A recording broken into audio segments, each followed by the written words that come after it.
बंदी छोड़ सतगुरु रामपाल जी भगवान की जय हो। परमपिता परमेश्वर सारी सृष्टि के रचनहार, कुल मालिक, असंख्य ब्रह्मांडों के रचयिता, जगत गुरु, संत शिरोमणि, परम पूज्य परमेश्वर सतगुरु रामपाल जी भगवान के चरण कमल में मुझ पवन दास का कोटि कोटि दंडवत प्रणाम और आप सभी सत्सेवक भाई बहनों को सत साहिब। पुण्यात्मा दया परमपिता परमेश्वर जी की, जिनके आशीर्वाद से और जिनकी सत प्रेरणा से दास एक बार पुनः आप सभी सत्सेवक भाई बहनों के बीच में लाइव सोशल मीडिया पे रूबरू है, आप जी के आमने सामने है। विशेष दया परमपिता परमेश्वर की। आप सभी सत्सेवक भाई बहन एक बार लाइव जुड़ जाएं और जैसे जैसे आप जुड़ते जाएं वैसे वैसे आप एक बार वीडियो को आगे फेसबुक के हर ग्रुप में, व्हाट्सएप के हर ग्रुप में शेयर करते रहें और हमारे अन्य भगत भाई बहन जुड़ते हैं। तब तक हम बंदी छोड़ सतगुरु रामपाल जी भगवान का मंगलाचरण करते हैं।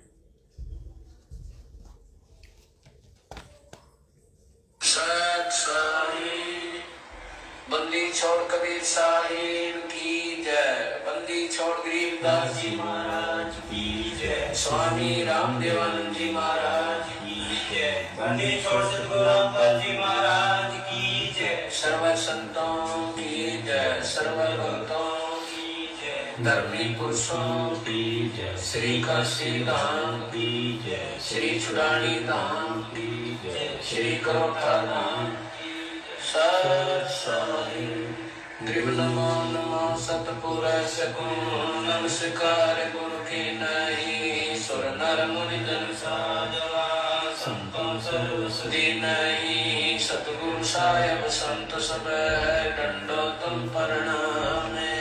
आगे पीछे मत हुए तिनको कुर्बान। निराकार निर्विषम काल जाल निर्लेपम निज लीन गुणान। अकल अंत वे सुन्न गुणान। सोहम सुरति समाप्तम सकल समान। हम बेपरवाह था है वार पार नहीं मत तुम ग्रीव जो सुमर सिद्ध होई। गणनायक करता ना करो निग्रह सोई। पारस पद करवाना आद्य गणेश बनाऊं। गणनायक देवन देवा चरण कमल लोलाऊं। आदि अंत कल सेवा परम शक्ति संगीता। रिद्धि सिद्धि दाता सोई अविगत गुण अतीता। सत्य पुरुष निर्मोही जगदम्बा जगदीशा। मंगल रूप मुरारी तन मन अर्पण शीशम। भक्ति मुक्ति भंडारी सुर नर मुनि जन ध्यावे। ब्रह्मा विष्णु महेशा शेष सहस मुख गावे। पूजे आदि गणेशा इंद्र कुबेर सरीखा। वरुण धर्म राय जावे। समर्थ जीवन जी का मन इच्छा फल पावे। 33 कोटि अधारा जावे सहस 88। उतरे भवजल पारा कटे यम की फांसी। 33 कोटि अधारा जावे सहस 88। उतरे भवजल पारा कटे यम की फांसी।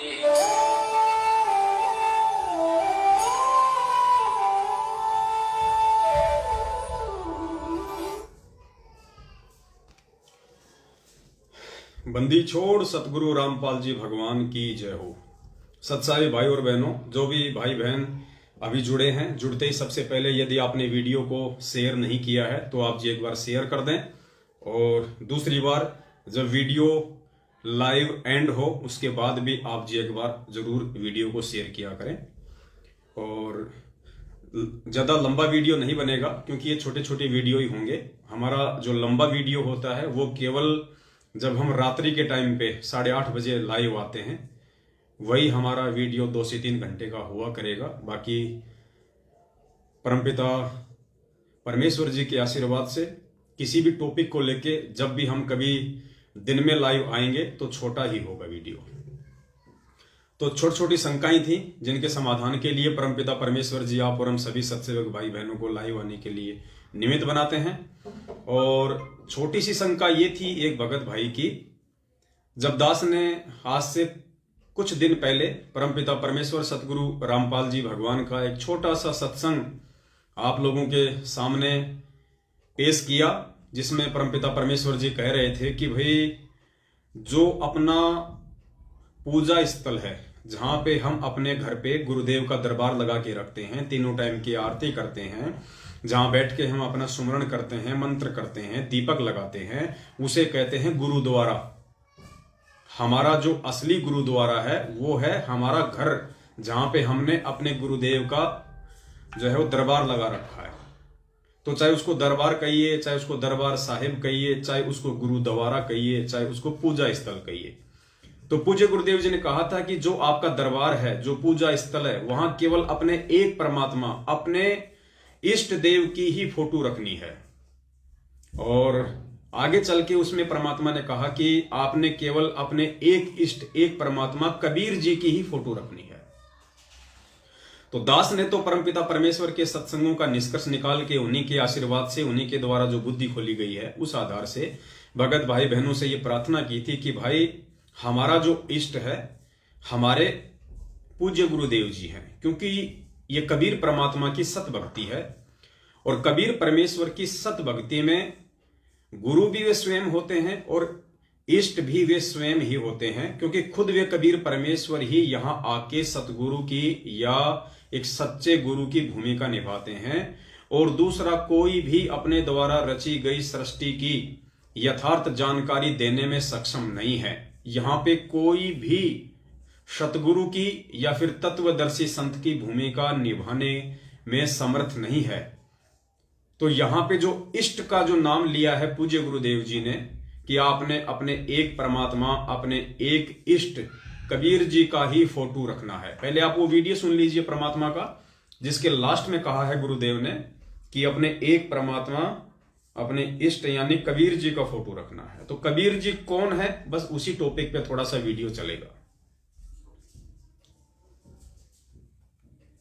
रही बात फोटो रखने की, जैसे आप एक पति भर्ता स्त्री होती है, वो अपने पर्स में केवल अपने पति का ही फोटो रख सकती है, दूसरे का नहीं। बाकी अनादरणीय नहीं है, अन्य भी है, सबको प्रणाम करें। अगर कहीं फोटो लगे हैं तो दूसरी बात, वो फोटो दूसरी बात है, लेकिन जहां पूजा स्थल हो वहां पर आप अपने मालिक के अतिरिक्त अगर किसी का फोटो रखते हो तो आपके हृदय में पति भर्ता तो नहीं है, वो नहीं है आपके अंदर, तो वो पति भर्तापन नहीं होने से भगवान रुष्ट होगा। तो इसलिए हमने अपने पूजा स्थल पर केवल अपने ही उस पति का यानी कबीर जी का, परमेश्वर का, मालिक का फोटो ही रखना है। बाकी रही बात के तो बहुत सारे भगत भाई बहनों को यह शंका हो गई, जिनको अभी ज्ञान इतना समझ नहीं पाए, वो परमपिता परमेश्वर जी का सत्संग वो सुन नहीं पाए, तो उनको थोड़ी शंका हो गई कि भाई पवनदास आप तो कह रहे हो कि सब कुछ छोड़ छाड़ के केवल अपने परमपिता परमेश्वर सतगुरु रामपाल जी भगवान का फोटो रखना है, और अपने गुरु जी कह रहे हैं कि भाई जो है कबीर जी का फोटो रखना है। तो ये तो दुविधा वाली बात हो गई। अब बताइए भाई पवनदास, हम आपकी बात माने या फिर हम गुरुदेव की बात माने? पुण्यात्माओं, यहां पे पवनदास की बात मानने या ना मानने का तो कोई सवाल ही खड़ा नहीं होता है। पवनदास की क्या औकात है जो आपसे अपनी बात मनवाएगा और आप मानोगे? बात तो हमने पूज्य गुरुदेव जी की ही माननी है, लेकिन ज्ञान आधार से।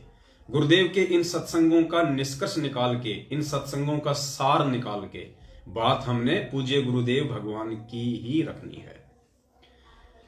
पुण्यात्माओं, बात वही है, एक कुत्ता था, वो कुत्ता दौड़े चले जा रहा था, दौड़े चले जा रहा था। और वो दौड़ क्यों रहा था? क्योंकि उसने एक खरगोश को झाड़ियों से निकल के और उसके आगे दौड़ता हुआ देख लिया। तो कुत्ता उस खरगोश के पीछे दौड़ लिया। अब खरगोश तो बहुत तेज दौड़ता है, कुत्ता धीरे दौड़ता है, तो खरगोश काफी आगे चला गया और कुत्ता थोड़ा पीछे रह गया, और कुत्ता उसके पीछे दौड़े जा रहा, दौड़े जा रहा। अब कुत्ता दौड़ रहा था। थोड़ी देर बाद में कुछ कुत्ते और थे, 10-15, जो वहां पे मस्ती कर रहे थे, रेत में लौट रहे थे। उन्होंने भी उस कुत्ते को दौड़ता हुआ देखा तो वो भी उस कुत्ते के पीछे दौड़ लिए। अच्छी खासी रेलगाड़ी सी चल पड़ी। अब जो सबसे आगे जो कुत्ता था वो आगे जाके, और एक झाड़ी थी, बहुत सारे पेड़ थे छोटे छोटे, वो वहां जाके चारों तरफ चक्कर काटने लग गया, क्योंकि उस कुत्ते ने देख लिया कि वो खरगोश इन्हीं झाड़ियों में छुपा है। उसकी नजर उस खरगोश के ऊपर थी और उसने भागते हुए खरगोश को उन झाड़ियों के अंदर घुसते हुए देख लिया। तो वो कुत्ता थोड़ी देर तो चक्कर काटता रहा, फिर वहीं बैठ गया नजर टिका के। बाकी जो कुत्ते थे जो देखा देखी में उसके पीछे भग रहे थे, जिन्होंने ना तो खरगोश को देखा था, ना उनको किसी बात का कोई मालूम था कि ये कुत्ता क्यों भग रहा है, बस उस भगते हुए कुत्ते को देख लिया और उसके पीछे दौड़ लगा दी। अब वो जो कुत्ता था पहले वाला, वो वहां पे आंखें टिका के बिल्कुल बैठ गया, और बाकी जो कुत्ते थे जो देखा देखी में दौड़ रहे थे, जिनको वास्तविकता का नहीं पता था, जिन्होंने खरगोश को भागते हुए नहीं देखा, वो खाली उस कुत्ते को देख के दौड़ रहे थे। तो थोड़ी देर तो बाकी कुत्ते भी वहीं पे उसके साथ में बैठे रहे, और 5-10 मिनट बाद उन्होंने देखा रही है तो ऐसे फालतू में बैठा है, हमें भी धूप मारेगा यहाँ पे। तो बाकी कुत्ते धीरे धीरे करके वहां से निकल लिए और अपने यथा स्थान पे वापस आके लौटने लग गए। लेकिन वो जो एक कुत्ता था, वो कुत्ता वहां से हटा नहीं, वो वहीं बैठा रहा। अब कारण आप समझ गए होंगे पुण्यात्माओं, क्योंकि ये जो मार्ग है कबीर परमेश्वर का, ये उन कुत्तों की तरह देखा देखी का मार्ग नहीं है। अभी ये पवन दास जो है, या मेरे अन्य जितने भी सत्सेवक भाई बहन हैं, हमने उस खरगोश को, उस परम पिता परमेश्वर रूपी खरगोश को, कि यही कबीर परमात्मा है, यही सारी सृष्टि का रचनहार है, और ये परमात्मा कभी मां के गर्भ से नहीं आता, और ये परमात्मा स्वयं ही सतगुरु का चोला धारण करके आता है, स्वयं ये परमात्मा प्रकट होता है, और यही वास्तव में तीनों लोकों में प्रवेश करके सबका भरण पोषण करता है। तो हम सत्सेवक रूपी कुत्तों ने अपने उस खरगोश रूपी सतगुरु को पहचान लिया, जान लिया, इसलिए हम पीछे नहीं हट रहे और ना हम पीछे हट सकते, क्योंकि हमने ज्ञान वाली आंखों से, जो सतगुरुदेव जी ने हमें दी है तत्व ज्ञान रूपी दिव्य दृष्टि, उस दिव्य दृष्टि से हम सभी सत्सेवक भाई बहनों ने उस परम पिता परमेश्वर अविनाशी सतगुरु रामपाल जी भगवान के दर्शन कर लिए हैं कि ये भगवान है, ये अंतर्यामी है, ये सारी सृष्टि का रचनहार है, और अगर इसका पल्लू छोड़ दिया किसी भी कारण से तो 84 लाख योनियों में जाने से कोई नहीं रोक पाएगा। इसलिए हम लोग अपने एक ही स्टैंड पे टिके हुए हैं। हमने गुरुदेव का प्रकट दिवस मनाना है तो मनाना है, क्योंकि हमने हृदय से उनको परम पिता परमेश्वर के रूप में स्वीकार कर लिया। इसलिए हमारे ही अन्य जो भाई हैं सतलोक आश्रम मैनेजमेंट हरियाणा वाले, हम उनकी गालियां भी खाएंगे, हम उनकी धमकी भी सहेंगे, हम उनकी मार पिटाई भी खाएंगे, लेकिन हम अपने पूज्य गुरुदेव जी का पीछा नहीं छोड़ेंगे। हम उन्हें परमपिता परमेश्वर मानने से पीछे नहीं हट सकते। क्यों? क्योंकि हमने उस कुत्ते की तरह झाड़ी में, उन पेड़ पौधों में खरगोश को छुपते हुए देख लिया है। तो वो कबीर परमात्मा जो आज सतगुरु रामपाल जी भगवान के चोले में छुपा हुआ है, उसको हमने उन तत्व ज्ञान रूपी आंखों से देख लिया है। तो हम पीछे नहीं हट सकते। और कुछ भाई बहन ऐसे हैं जो हमारे विचारों से थोड़े समय के लिए प्रभावित हो जाते हैं। उन्हें लगता है कि पवन दास तो बिल्कुल ठीक कह रहा है, भाई ये तो सही कह रहा है, ये कहां से बेचारा गुरुद्रोही हो गया, ना इसने कभी गुरु जी को गाली दी, ना कोई निंदा करी, ना कोई चुगली करी, सारी बातें गुरुदेव के सत्संग दिखा दिखा के हमें बताता है। भाई ये बिल्कुल सही है पवन दास, इसको गुरुद्रोही कहने वाले खुद मूर्ख हैं। 5-10 दिन उस भाई पे ऐसा रंग चढ़ जाता है, और 6वें दिन जब उसके नाम का पीला पर्चा निकल जाता है, या उसके कोऑर्डिनेटर का उसके पास में फोन आ जाता है, तो फिर वो भाई जो आंधी की तरह आया था वो उन बाकी कुत्तों की तरह तूफान की तरह वापस भग जाता है। और अरे रे, इसको तो गुरुजी ने गुरुद्रोही कह दिया, अरे रे रे रे, ये तो गुरुद्रोही है, इसको तो गुरुद्रोही कह दिया गुरुजी ने। पुण्यात्मा, उन भाई बहनों की जो स्थिति है वो उन बाकी कुत्तों के जैसी है। मैं उन भाई बहनों को कुत्ता नहीं कह रहा, क्योंकि हमने खुद भी अपने आप को कुत्ते की संज्ञा दी है। हम सब उस परमपिता परमेश्वर के हम कुत्ते ही हैं, लेकिन हम उन कुत्तों की श्रेणी में नहीं हैं जो दूसरों को देखा देखी हम उनका पीछा करते हैं। हम अगर पीछा कर रहे हैं तो अपने गुरु भगवान का कर रहे हैं, अपने गुरु भगवान को देख के उनका पीछा कर रहे हैं। और हमें दिलो दिमाग से, हमें हृदय से विश्वास हो चुका है कि धरती पे परमात्मा है और इन्हीं पेड़ पौधों में छुपा हुआ है, इन्हीं संत रामपाल जी भगवान के चोले में छुपा हुआ है। क्योंकि हमने आंखों से देख लिया, इसलिए हम उस कुत्ते की तरह वहीं नजर टिका के बैठ गए। लेकिन जो अन्य जो कुत्ते थे, जो हम सत्सेवकों को देख के, हमारे भक्ति भाव को देख के, हमारे लगन और समर्पण को देख के कुछ समय के लिए वो प्रभावित हो जाते हैं कि यार ये बहुत अच्छे हैं, यार ये साथ संगति के कार्यक्रम बहुत अच्छे हैं, यार बिल्कुल नियम में चलते हैं, मर्यादाओं में चलते हैं, गुरुजी का बहुत सम्मान करते हैं, ना कोई गंदी राजनीति करते, ना कोई आरक्षणबाजी करते, ना कोई उल्टे सीधे काम करते, ना किसी से कोई ज्योति पाठ और दान का पैसा लेते भाई, और इन पे तो गुरुदेव बहुत प्रसन्न है। इन सब बातों से प्रभावित होके बेचारे वो भी देखा देखे में हम सत्सेवक रूपी कुत्तों के पीछे दौड़ लगा देते हैं। लेकिन पुण्यात्मा वो टिक नहीं पाते, इसलिए नहीं टिक पाते क्योंकि उन्होंने ज्ञान आधार से दौड़ नहीं लगाई। उन्होंने अपने परमपिता परमेश्वर सतगुरु रामपाल जी भगवान को पूर्ण परमात्मा मान के हम सत्सेवकों की संगति नहीं की। केवल देखा देखी में, हमारे विचार सुन के, हमारे वीडियो देख के, हमारा व्यवहार देख के, हमारा स्वभाव देख के ही उन्होंने हमारी संगति की। पुण्यात्माओं, यदि आप मात्र हमारे को देख के हमारी संगति करोगे तो आप कभी भी सक्सेस नहीं आ पाओगे। जैसे उन 8-10 कुत्तों ने खाली उस कुत्ते को देख के दौड़ लगाई तो वो सब फेल हो गए। इसी प्रकार यदि आप संगत वाले, हम सत्सेवकों को देख के हमसे जुड़ोगे, आप कभी सफल नहीं हो पाओगे। आपने उस खरगोश को देख के दौड़ लगानी पड़ेगी, तब आपके हृदय में यह बात समाएगी कि वास्तव में खरगोश इसी झाड़ी में छुपा हुआ है। वो पूर्ण परमात्मा कबीर साहब इन्हीं संत रामपाल जी भगवान के चोले में प्रकट है। तब आप टिक पाओगे, तब आप साध संगतियों से जुड़ पाओगे, तब आप यथार्थ रूप में एक सही सत्सेवक बन पाओगे। तो इसलिए पुण्यात्माओं, वो जो भाई हैं जो 2-4 दिन के लिए आंधी की तरह आते हैं और तूफान की तरह वापस दौड़ लगाते हैं, क्योंकि या तो उनके नाम का पीला पर्चा आ जाता है, या फिर उन्हें मालूम पड़ता है और ये तो पवन दास, इसको तो गुरुजी ने गुरुद्रोही कह दिया, ये तो ये फलाना दिखना, तो वो लोग नहीं समझ पाएंगे। तो पुण्यात्माओं, कहने का मतलब है, यहां पूज्य गुरुदेव जी जो बात कह रहे हैं कि आपने अपने पूजा स्थल पे, आपने अपने घर में, अपने दरबार पे केवल एक परमात्मा की फोटो रखनी है, केवल अपने एक इष्ट देव की फोटो रखनी है, और लास्ट में गुरुदेव नाम बताते हैं कबीर परमात्मा।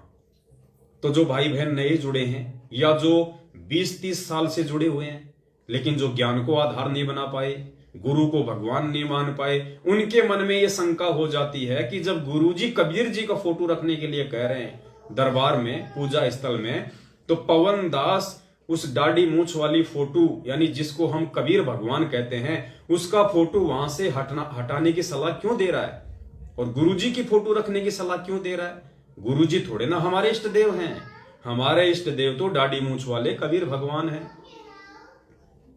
पुण्यात्माओं, यही हम लोग फेल हो जाते हैं। गुरुदेव ने हमें कितनी बार बताया कि 650 साल पहले वो कबीर परमेश्वर आया और उसने खूब डंके की चोट पे अपने आप को भगवान साबित करने की कोशिश की कि भाई मैं ही परमात्मा हूं, मैं ही भगवान हूं।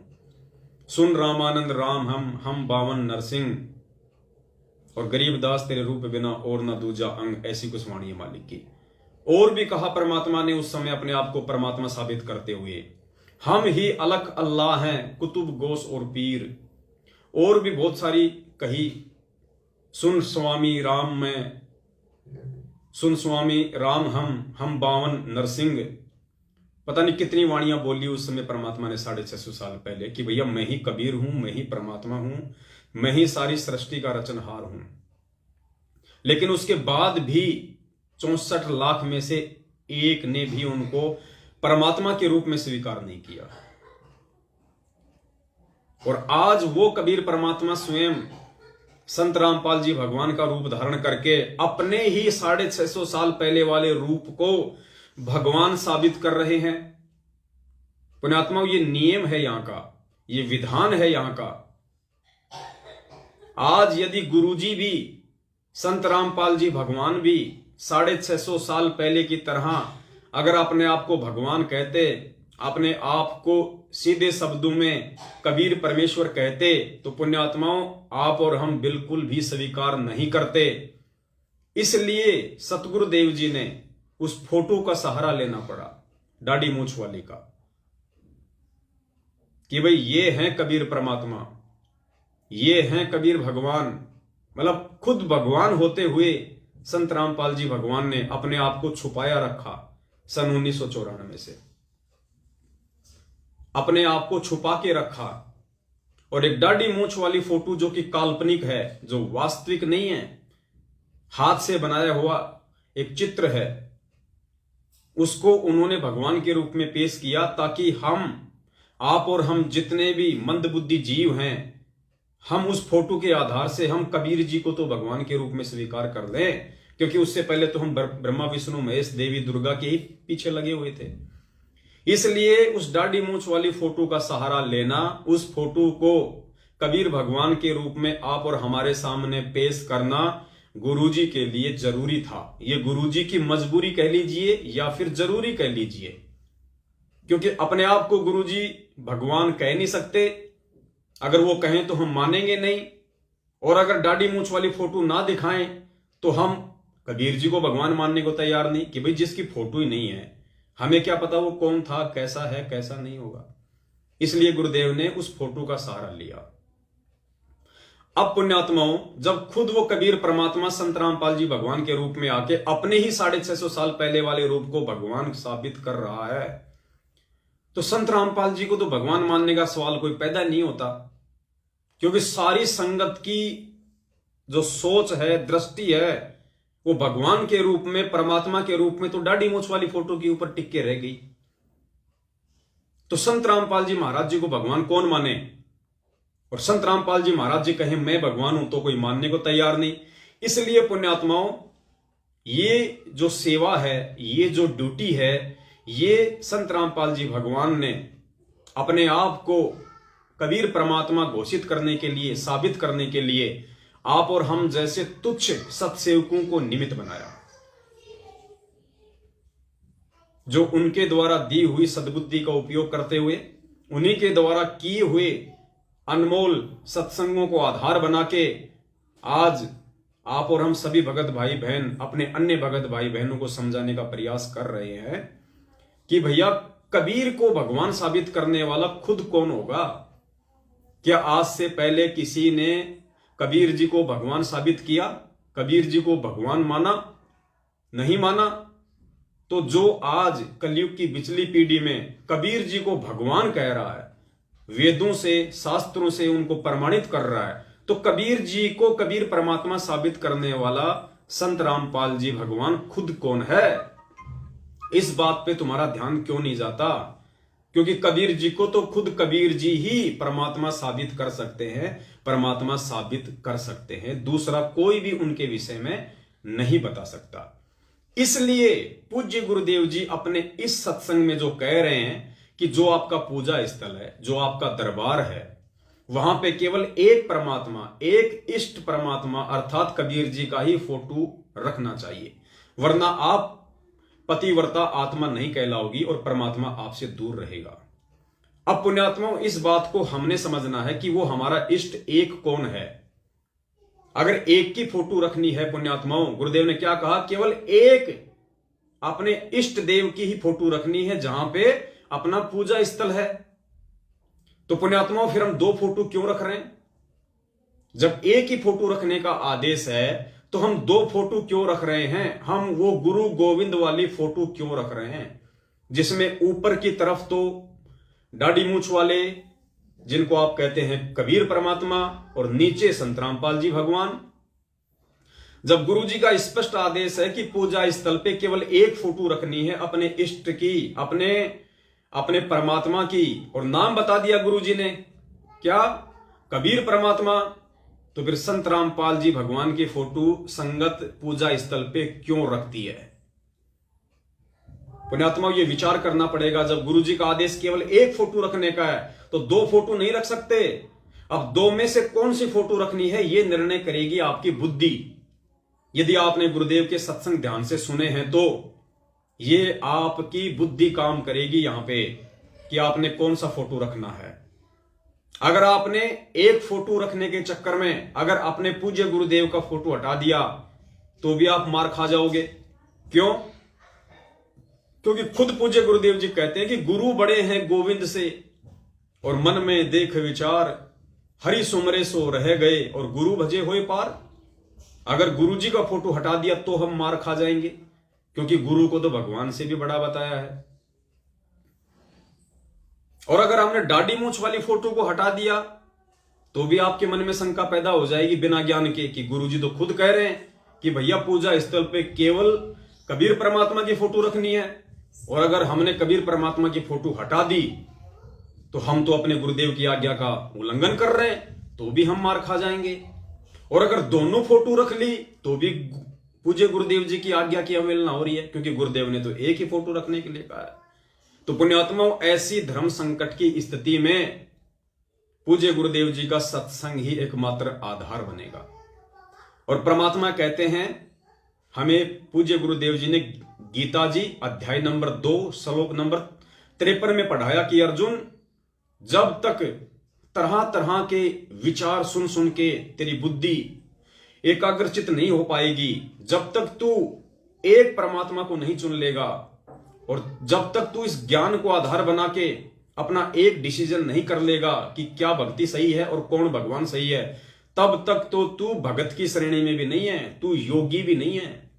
तो पुण्यात्माओं, सत्सेवकों को छोड़ के 90% जो संगत है आज वर्तमान में, जिन्हें हम परमपिता परमेश्वर सतगुरु रामपाल जी भगवान के शिष्य कहते हैं, वो 90% लोग जो सतलोक आश्रम मैनेजमेंट हरियाणा के पीछे ज्ञान को आधार ना बना के गांधारी की तरह आंखों पे अज्ञानता की काली पट्टी बांध के बैठे हुए हैं, इस मार्ग पे चल रहे हैं, उनके लिए सबसे बड़े धर्म संकट की स्थिति है। और सत्सेवकों ने तो अपना स्टैंड ज्ञान आधार से क्लियर कर ही लिया, क्योंकि हम तो वो कुत्ते हैं जिन्होंने खरगोश को अपनी आंखों से उन झाड़ियों में छुपते हुए देखा है। इसलिए हम अपना स्टैंड बहुत समय पहले 2019 में ही क्लियर कर चुके हैं, क्योंकि सन 2019 से हम सत्सेवक परमपिता परमेश्वर सतगुरु रामपाल जी भगवान को अविनाशी मान चुके हैं, उनको अजन्मा मान चुके हैं, उनको प्रकट हुआ मान चुके हैं 8 सितंबर 1951 के दिन। इसलिए हम प्रतिवर्ष 8 सितंबर को अपने पूज्य गुरुदेव भगवान का प्रकट दिवस मनाते हैं, ना कि जून के महीने में दाढ़ी मूंछ वाली फोटो को भगवान मान के उसका प्रकट दिवस। तो जिन भाइयों की ये शंका थी कि भाई अब हम क्या करें ऐसी स्थिति में, पवनदास जी हम आपकी बात माने या हम गुरुदेव की बात माने, तो भाई आपने पवनदास की बात नहीं माननी है। पवनदास की आपने केवल वही बात माननी है जो बात पूज्य गुरुदेव जी के सत्संगों से 101% मेल खाती है। तो आपकी सबसे बड़ी शंका यही है कि हम अपने पूजा स्थल पे गुरु जी का फोटो रखें या फिर कबीर जी का फोटो रखें या फिर दोनों का फोटो रखें, क्योंकि दोनों का तो आप रख ही नहीं सकते, गुरुदेव ने एक फोटो रखने के लिए कहा है। तो आपका सबसे बड़ी शंका भी यह है कि दोनों में से हम कौन सी फोटो को चूज करें। तो पुण्यात्माओं, उसके लिए केवल गुरुदेव का सत्संग ही आधार बनेगा। अब जो सत्संग आप जी सुनने जा रहे हैं, आप जी की शंका का समूल सत्यानाश हो जाएगा अगर आप थोड़ा बहुत भी उस परमेश्वर के प्रति अगर जागरूक है तो। क्योंकि पूज्य गुरुदेव जी स्वयं कह रहे हैं कि अपने ही गुरु को इष्ट रूप में मान के पूजना है। यह सत भक्ति है कबीर परमात्मा की, इसमें इष्ट भी वही होता है और सतगुरु भी वही होता है। क्योंकि कबीर परमात्मा का काम कबीर परमात्मा स्वयं ही करता है। स्वयं ही कर सकता है। 21 ब्रह्मांड के अन्य किसी प्राणी की औकात और समर्थता नहीं है। इसलिए वो कबीर परमात्मा स्वयं ही सतगुरु की भूमिका करता है। हम रोज नित्य नियम में पढ़ते हैं कि साहिब से सतगुरु भय और सतगुरु से भय साध, ये तीनों अंग एक हैं, गति कुछ अगम अगाध। फिर दूसरी वाणी है, साहिब से सतगुरु भय, सतगुरु से भय संत, और धर धर वेख विशाल अंग, वो खेल है आदि और अंत। सारे रोल सारी भूमिका भगत की, सतगुरु की, परमात्मा की स्वयं कबीर परमेश्वर ही करता है इस सत भक्ति मार्ग में। इसलिए हमने इस बात को अपने दिलो दिमाग में बैठा लेना चाहिए कि स्वयं कबीर परमेश्वर होते हुए भी संत रामपाल जी भगवान ने अपने ही दूसरे रूप, जिस रूप में वो 650 साल पहले आए थे, जो हमने हाथ से बना रखा है, काल्पनिक है, इमेजिन है, कबीर दाढ़ी मूंछ वाला, उसको परमात्मा घोषित करना उनकी मजबूरी थी, उनके लिए वो जरूरी था। लेकिन अब हमने ज्ञान आधार से समझना पड़ेगा कि हमारे पूज्य गुरुदेव भगवान कौन है। तो अब आपके सामने बिल्कुल स्पष्ट हो जाएगा और आपके सामने ऐसी कोई दुविधा, कोई धर्म संकट वाली स्थिति परमेश्वर का यह सत्संग नहीं छोड़ेगा कि आप और हम सभी भगत भाई बहनों का इष्ट कौन है। जिस इष्ट की फोटो रखने के लिए गुरुजी हमें कह रहे हैं, हमें आदेश दे रहे हैं कि पूजा स्थल पे हमने केवल एक परमात्मा का फोटो रखना है, अपने इष्ट देव का फोटो रखना है। किसका? कबीर परमात्मा का। तो भाई वो कबीर परमात्मा स्वयं सतगुरु रामपाल जी भगवान है और गुरु ही इस भक्ति मार्ग में इष्ट होता है। खुद गुरुदेव अपने सत्संग में कह रहे हैं, ध्यान से सुन लेना, इससे बड़ा सबूत पूरी सृष्टि में आपको कहीं नहीं मिलेगा। 1 मिनट का सत्संग है, बीच में खुद गुरुजी कह रहे हैं कि अपने ही गुरु को इष्ट रूप में पूजना है। क्लियर? फिर कौन हुआ हमारा इष्ट? जब गुरुजी खुद कह रहे हैं कि अपने ही गुरु को इष्ट रूप में पूजना है। गुरुजी ने ये तो नहीं कहा कि दाढ़ी मूंछ वाली फोटो को इष्ट रूप में पूजना है। क्लियर? तो घर में किसकी फोटो रखनी है? केवल परमपिता परमेश्वर बंदी छोड़ सतगुरु रामपाल जी भगवान की। एक पति को छोड़कर आन में आस्था रखने वाली पत्नी को व्यभिचारिणी कहती है। तो अपने ही पति से हर इच्छा पूरी हो, उसी को पति भर्ता कहते। तो हम जब पति भर्ता पद पर आ जाएंगे तो परमात्मा कहते हैं, पति भर्ता जमी पर जो जो धर है पावे, समर्थ झाड़ू देते है ना काटा लग जावे। ऐसा भक्त जब अपने एक इष्ट पूर्ण परमात्मा पर अपने ही गुरु को इष्ट रूप में मानकर जब अपने जीवन रूपी सफर में, क्या कह रहे हैं गुरुदेव? अपने ही गुरु को इष्ट रूप में मानकर, दोबारा सुन लो एक बार। ऐसा भक्त जब अपने एक इष्ट पूर्ण परमात्मा पर अपने ही गुरु को इष्ट रूप में मानकर जब अपने जीवन रूपी सफर में प्रस्थान करता है रास्ते पर, तो परमात्मा उस जीवन रूपी सफर के पाप कर्म रूपी कांटों को गुहारना शुरू कर देता है, उसके दुखों को खत्म करना शुरू कर देता है, झाड़ू देता चलता है कि मेरी प्यारी आत्मा के कांटा ना लग जाए। तो भाई और बहनों, समझदार को संकेत ही काफी होता है, ज्यादा समझाने की आवश्यकता नहीं पड़नी चाहिए। बाकी तो फिर जानवर है जिसको लठों से समझाया जाता है। समझदार वही होता है जो ठोकर खा के समझ जाए, और उससे भी ज्यादा समझदार वो होता है जो दूसरे की ठोकर से समझ जाए और अपना अंगूठा फुड़वाने से बच जाए। अब ये आपके ऊपर निर्भर करता है, आप अपना अंगूठा फुड़वा के संत रामपाल जी भगवान को भगवान मानोगे, या हम जैसे सत्सेवक जो अंगूठा फुड़वा के आज आप चिल्ला रहे हैं आपके सामने कि गुरुदेव ही भगवान है। आप रोज संध्या आरती करते हो, मेरे गुरुदेव भगवान, दियो काट काल की फांसी, मेरे गुरुदेव भगवान। अरे जब तुम रोज संध्या आरती में अपने गुरु को भगवान कह रहे हो, तो फिर भगवान को भगवान मानने में तुम्हें शर्म क्यों आ रही है? फिर 2 भगवान दुनिया में कौन आ गए? फिर अपने दरबार में, अपने पूजा स्थल पे और किस भगवान की फोटो रखोगे जब खुद आप अपने गुरु को भगवान कह रहे हो, मेरे गुरुदेव भगवान? तो फिर भगवान कौन हुआ, इष्ट कौन हुआ? फिर भी नहीं समझे तो गुरुजी ने सत्संग में स्पष्ट समझा दिया कि अपने ही गुरु को भगवान मान के उसकी पूजा करनी है। तो क्लियर हो गया कि अपने पूजा स्थल पे, अपने घर में आपने जो दरबार लगा रखा है बंदी छोड़ का, उस दरबार में ही नहीं, ये पवन दास तो ये कहेगा कि पूरे घर में दाढ़ी मूंछ वाली फोटो को भूल जाओ, उसके ऊपर क्रॉस मार दो। ऐसे तो पता नहीं भगवान के करोड़ों रूप हैं, करोड़ों, कितने रूप में परमात्मा आता है जाता है, आता है जाता है। किन किन को पूजोगे? वक्त गुरु से बेड़ा पार होगा सत भक्ति में, और कबीर की सत भक्ति में वक्त गुरु स्वयं कबीर परमात्मा ही बन के आता है। बाकी गुरुदेव ने स्पष्ट कर ही दिया। तो पुण्यात्माओं, निवेदन है, देखा देखी में उन कुत्तों की तरह हम सत्सेवक रूपी कुत्तों के पीछे मत दौड़ लगाओ, वरना थक हार के थोड़े दिन में वापस बैठ जाओगे। अगर खरगोश रूपी सतगुरु को पहचान लोगे, उनके सत्संगों को पहचान लोगे, और उसके बाद यदि आप हम लोगों को देख के भी दौड़ लगाओगे, तो भी आपको एक विश्वास हो जाएगा कि खरगोश इसी झाड़ी में है, कबीर परमात्मा इसी संत रामपाल जी भगवान के चोले में है। फिर आप वापस पैर नहीं हटा सकते।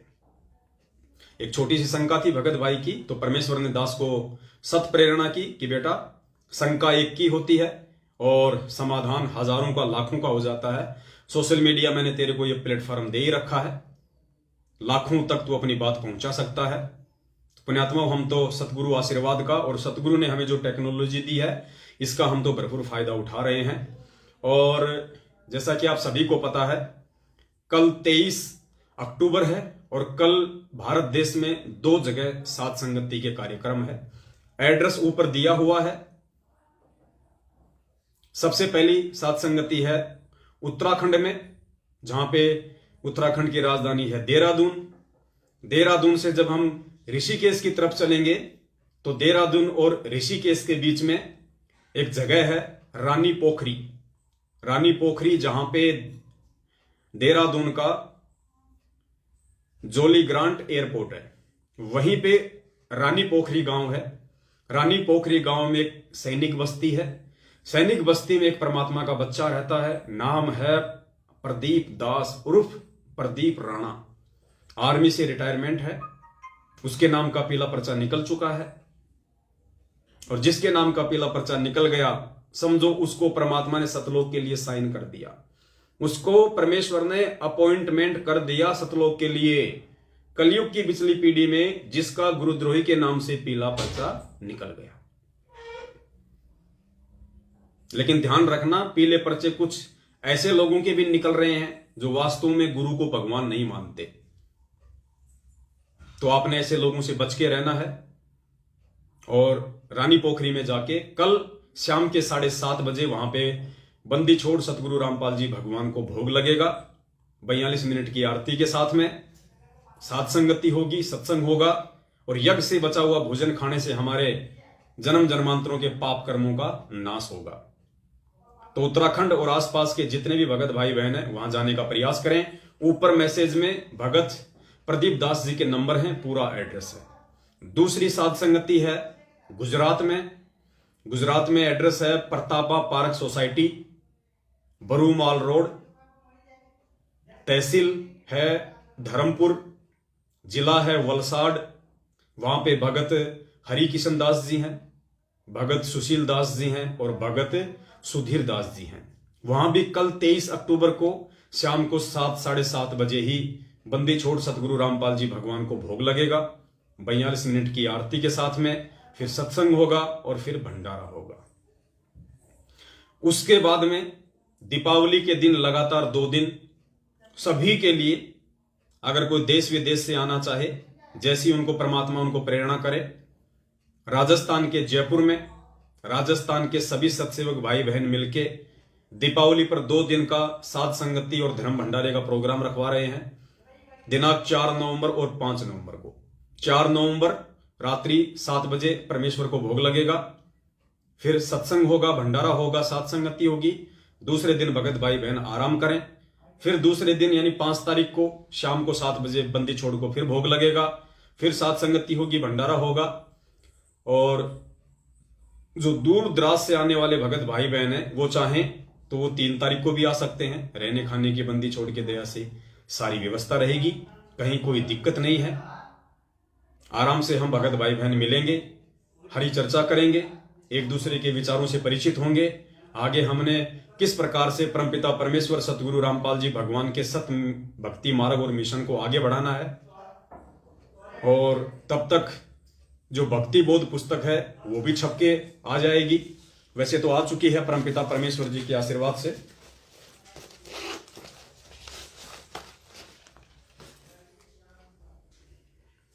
ये परमपिता परमेश्वर ने भक्ति बोध पुस्तक छपवाई है, जिसपे सबसे ऊपर लिखा है बंदी छोड़ सतगुरु रामपाल जी भगवान की जय हो।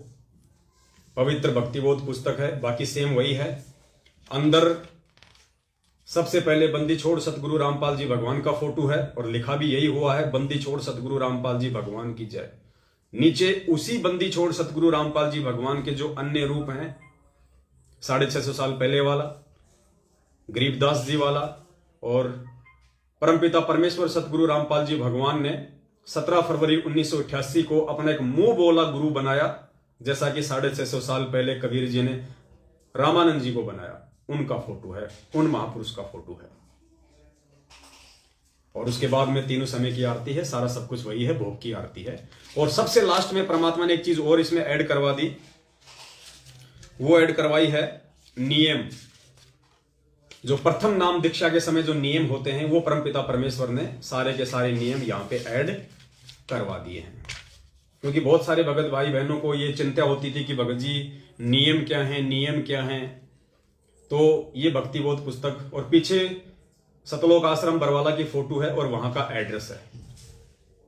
क्योंकि बरवाला आश्रम किसी के बाप दादे की प्रॉपर्टी नहीं है, हम सबका है। ये हमारे पूज्य गुरुदेव जी ने अपने खून पसीने की कमाई से, अपने ही बच्चों के दान और धर्म से ये आश्रम खड़ा किया था।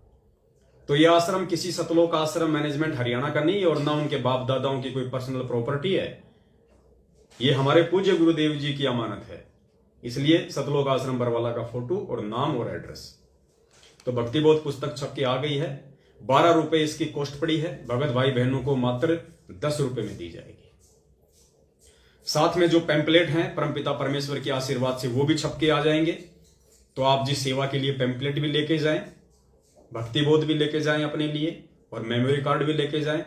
और दास निवेदन करेगा पुण्यात्माओं, जो नंबर दिए हुए हैं नीचे एड्रेस में, ऊपर जो मैसेज है उसमें जो नंबर दिए गए हैं, उन नंबरों पे आप जी फोन करके, यदि आपको सेवा के लिए ज्यादा चाहिए पैम्पलेट, मान लीजिए कोई भाई अपने साथ में जब साथ संगति में आएगा, मान लीजिए किसी को 5000 पैम्पलेट चाहिए, किसी को 10,000 पैम्पलेट चाहिए, तो पुण्यात्माओं ₹1.40 का वो पैम्पलेट हमें पड़ा है। तो उस हिसाब से आप जी जितने पैम्पलेट चाहें उतने आप जी लेके जो है जा सकते हैं सेवा के लिए। क्योंकि यदि आप पैम्पलेट लोगे और जो उसकी कॉस्ट है एक्चुअल, यदि आप वो पैसा हमें दे दोगे, तो पुण्यात्माओं आगे से आगे और सेवा चलती रहेगी। हम पैम्पलेट छपवाते रहेंगे, वरना आपको अच्छे से पता है हम भी हैंड टू माउथ हैं। बड़ी मुश्किल से रोजी रोटी का अपना खर्चा चलता है। कई बार तो मकान किराए भी भगत भाई बहनों से लेके भरना पड़ता है। तो ये हम सबका सहयोग है, हम सब की सेवा है।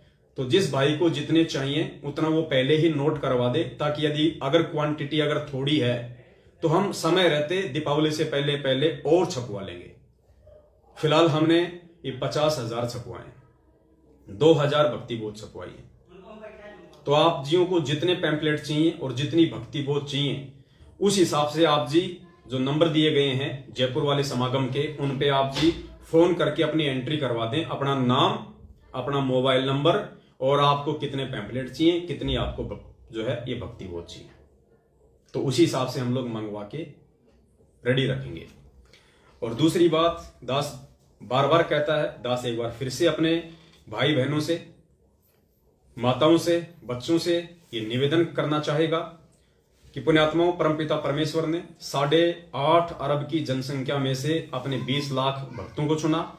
20 लाख में से परमात्मा ने अपने चंद हीरे मोती लाल सत्सेवकों को चुना। और पुण्यात्माओं, अब इस परमपिता परमेश्वर के सत भक्ति मार्ग में, उनके मिशन में किसी भी प्रकार का डिफॉल्टर हमें नहीं होना है। ये जो मार्ग सत्सेवकों के माध्यम से परमात्मा ने प्रारंभ करवाया है, बहुत ही निर्मल मार्ग है, शुद्ध मार्ग है, ये पवित्र मार्ग है। काल एजेंट कोशिश बहुत इस मार्ग को दूषित करने की करते आए हैं, आज भी कर रहे हैं और आगे भी अपनी नापाक कोशिशें करते रहेंगे। लेकिन परमेश्वर का मार्ग, जैसे गुरुदेव कहते हैं ना कि जो अंधा गधा होता है उसके लात के डर से ट्रेन नहीं रुकती है। तो अब तो ये मार्ग दिन ब दिन आगे बढ़ेगा, चाहे आप कितने ही गुरुद्रोही बनाओ, कितना ही हमको ऊंचा नीचा कहो, किसी को कोई फर्क नहीं पड़ने वाला है। क्योंकि सारी संगत जान चुकी है, इनके लेटर फर्जी, इनके ऑडियो फर्जी, इनके पीले पर्चे फ्री, और खुद सतलोक आश्रम मैनेजमेंट हरियाणा फर्जी, खुद गुरुदेव का कलयुगी परिवार महाफर्जी। और अगर कोई चीज सत्य है तो केवल पूज्य गुरुदेव जी के सत्संग है, और उसके बाद यदि कोई चीज सत्य है तो पूज्य गुरुदेव जी के सत्संगों के आधार से हो रही साध संगति ही सत्य है।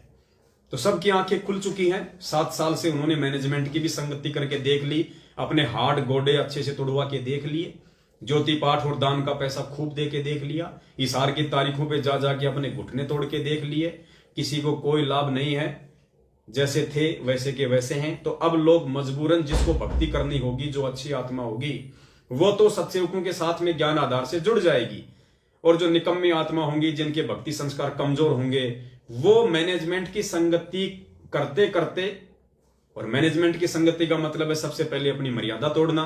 तो मर्यादा तोड़ने वाले को लाभ होने नहीं। जब तक बैटरी थी तब तक ठीक था, बैटरी डिस्चार्ज हो गई, आगे भक्ति बन नहीं रही, पहले की सारी तुमने खा ली, थोड़ी बहुत थी मैनेजमेंट ने जाट आरक्षण में, राजनीति में, रक्तदान में, देदान में, आनंदपाल की सीबीआई जांच में तुम्हारी बर्बाद करवा दी। तो अब वो खाली खोके रह गए।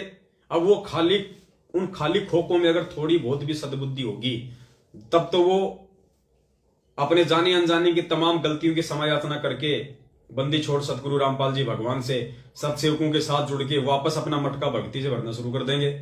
और जो बिल्कुल ही बेबुद्धि हैं, वो अपने गुरुदेव में दोष निकाल देंगे, गलती खुद की और दोष निकालेंगे गुरुदेव में कि यार इतनी भक्ति कर रहे हैं, इतने पाठ करवा दी, इतनी ज्योति करवा दी, इतनी बार तारीखों पे चला गया है, कोऑर्डिनेटर की भी बराबर में चापलूसी कर रहा हूं 7 साल से, फिर भी कोई फर्क नहीं पड़ रहा मेरे ऊपर। तो वो अपने गुरुदेव में दोष निकाल के स्वयं की गलती के चलते इस मार्ग को छोड़ के या तो दूसरे पंथों में धक्के खाएंगे या फिर वापस अपना उन्हीं भक्तियों में लग जाएंगे। तो तमाम मेरी जो माता बहनें हैं, दास उनसे हाथ जोड़ के फिर विनती करेगा, पुण्यात्माओं, यदि आपको सतनाम मिल चुका है, भाई और बहन, माता, बुजुर्ग, यदि आपको सतनाम मिल चुका है, दास इसलिए कह रहा है क्योंकि सतनाम तक इतना ज्ञान नहीं हो पाता है, इसलिए उन भाई बहनों को मैं ज्यादा फोर्स नहीं करूंगा, लेकिन विनती मैं उनसे भी करूंगा जिनको अभी तक सतनाम नहीं मिला है या जो संकल्प नाम दीक्षा लेके भक्ति कर रहे हैं। मेरी विनती उनसे भी रहेगी, क्योंकि अब हमने परमेश्वर को समझने में ज्यादा देरी नहीं करनी चाहिए। गुरुदेव कहते हैं ना, साहिब ने भेद दिया सब खोला अपनी सतलोक राजधानी का। जब सारा भेद परमात्मा ने खोल दिया तो हमने समय नहीं लेना चाहिए वो आगे समझने में। लेकिन जिनको सतनाम मिल चुका है, उन माता बहनों से मेरा निवेदन है, आप साध संगति के जिस भी प्रोग्राम में जहां भी जाएं, पुण्यात्माओं, पाखंड रहित होके जाएं, आडंबर रहित होके जाएं, मान बढ़ाई और दिखावे से दूर होके जाएं। आपके शरीर के किसी भी अंग पे किसी भी प्रकार का सोने चांदी का या नकली आभूषण नहीं होना चाहिए। यदि आप साध संगति की तरफ अपना पैर रख रही हैं तो आपके जो वस्त्र हैं बहुत ही शोभनीय होने चाहिए, बहुत ही सभ्य होने चाहिए, ढीले ढाले होने चाहिए। आपके वस्त्र चटकीले, मटकीले और भड़काऊ नहीं होने चाहिए। कोई भी टाइट वस्त्र ऊपर या नीचे आप जिन्हें नहीं पहना होना चाहिए। बहुत ही सादगी के साथ, बहुत ही विनम्रता के साथ में। अपने बच्चों के वस्त्र भी बहुत सीधे सादे तरीके वाले आप जिन्हें सिलवा लेने चाहिए। छोटे छोटे बच्चे जो टाइटी पहन लेते हैं, जींस पहन लेते हैं, पुण्यात्माओं, अब नहीं चलेगा इस मार्ग में। आज यदि आप उनको नहीं टोकोगे तो कल फिर जब वो अपनी व्यवस्था में आ जाएंगे फिर वो आपकी बात नहीं मानेंगे। तो बच्चों पे यदि भक्ति का रंग चढ़ाना तो बचपन से चढ़ाओ। और बच्चे अपने माँ बाप को देख के ज्यादा सीखते हैं, ज्यादा चलते हैं। बच्चे समझाने से कम और देखने से ज्यादा समझते हैं। तो आप एक भगत बन के रहोगे अपने घर में और साथ संगतियों में और समाज में, तो आपके बच्चे ऑटोमेटिक आपको देख के 90% तो वैसे ही भगत बन जाएंगे। तो चाहे जयपुर की साथ संगति हो या चाहे देश विदेश में कहीं भी साथ संगति हो सत्सेवकों की, उस साथ संगति में जो भी माता बहन भाई आए वो किसी भी प्रकार का अपने किसी भी अंग पे कोई भी आभूषण सोने चांदी का या आर्टिफिशियल ज्वेलरी नकली आभूषण भी नहीं होने चाहिए।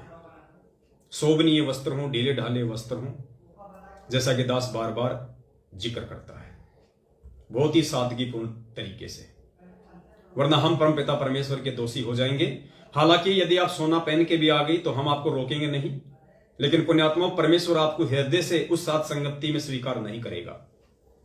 परमेश्वर आपको अपना आशीर्वाद नहीं देगा। और जब परमेश्वर ही आपको पसंद नहीं कर रहा, परमेश्वर आपको अपना आशीर्वाद नहीं दे रहा, क्योंकि जब आप सोना पहनेंगे तो पुण्यात्माओं साथ में काल को भी आशीर्वाद जाता है, क्योंकि सोने में काल का प्रवेश है। गुरुदेव ने स्पष्ट मना कर रखा कि सोना नहीं पहनना। तो परमेश्वर आपके साथ साथ काल को आशीर्वाद क्यों देगा? उसने तो वैसे बखेड़ा शुरू कर रखा है, तो आशीर्वाद फिर आप भी नहीं ले पाओगे यदि काल को आपने अपने ऊपर धारण कर रखा है तो। और जो भी भगत भाई बहन है जिनको थोड़ी बहुत समस्या रहती है, ठूठा रहती है भक्ति करते करते भी, उनकी सबसे बड़ी समस्या यही है कि अभी तक वो गुरुदेव के ज्ञान को आधार नहीं बनाए हुए हैं। वो माता बहनें आज भी अपने शरीर पे सोना धारण करती हैं, चांदी धारण करती हैं। और पुण्यात्माओं सबसे बड़ा जो रीजन होता है सोना उतारने का, गुरुदेव ने बताया कि औरत को गहनों से बहुत प्यार होता है, और गुरुदेव का आदेश है गहना नहीं पहनना। तो जो औरत गहना उतार देगी, इससे साबित हो जाएगी कि उसने गहने से ज्यादा, आभूषणों से ज्यादा अपने गुरुदेव को महत्व दिया है, इसलिए परमात्मा उसके नजदीक आते हैं। आपने रामानंद जी की कहानी तो सुनी होगी, जब वो पीपा के पास गए थे, भगत पीपा, और उसकी एक रानी थी सीता, 3 रानियां थी। तो जब भगत पीपा जी को ज्ञान हुआ तो उसने अपनी रानियों से सलाह मशवरा किया कि साहब मैं तो संन्यास ले रहा हूं, राजपाट तुम संभालो, बच्चे युवा हो गए, मैं अपनी भक्ति करूंगा, अपना पीछा छुड़ाऊंगा। तो वो कहने लगी नहीं जी नहीं जी, ऐसा थोड़ी होता है, हम भी आपके साथ चलेंगे, हम भी भक्ति करेंगे। तो पीपा जी ने रामानंद जी से कहा कि भगवान ये तो फिर वो की वो स्थिति हो गई मेरे पीछे। तो रामानंद जी ने कहा कि भाई ठीक है देखते हैं चल के। तो रामानंद जी साथ में गए और उनसे कहा कि देखो बेटी, अगर हमारे साथ चलना है तो भाई ये सोना जो है अपने शरीर से उतारना पड़ेगा। तुम हमारे साथ चलोगी, रास्ते में कोई गुंडा मिल गया, कोई गुंडा मिल गया, कोई ऊतपड़ा मिल गया, तुम्हारे साथ साथ हमें भी कूटेगा पीटेगा, तुम्हारे को भी ले जाएगा, तुम्हारे गहने भी ले जाएगा। तो इस अगर हमारे साथ चलना है, भक्ति करनी है, तो ये सोना उतार दो। तो गुरुदेव ने बताया उनमें से 2 रानियां थी, उन्होंने कहा कि नहीं जी सोना नहीं उतरता हमारे से, तो यो अच्छा बाबा है सोना उतरवाने वाला। और फिर परमात्मा ने बताया गुरुदेव ने कि उनमें एक थी सीता, उसने तुरंत अपने सारे गहने उतार दिए, लो जी बोलो। फिर परमात्मा ने उसकी और परीक्षा लेनी चाहिए, जो गुरुदेव ने बताया कि बेटी ऐसे नहीं, हमारे साथ चलना तो कति नंगी होके चलना पड़ेगा। वहीं साड़ी उतारने लग गई। तो रामानंद जी ने कहा कि बस बेटी बस, हम तो तेरे अंदर के भाव देखना चाहते थे कि तू ऊपरी मन से कह रही है या तेरे अंदर भी कोई जगह है।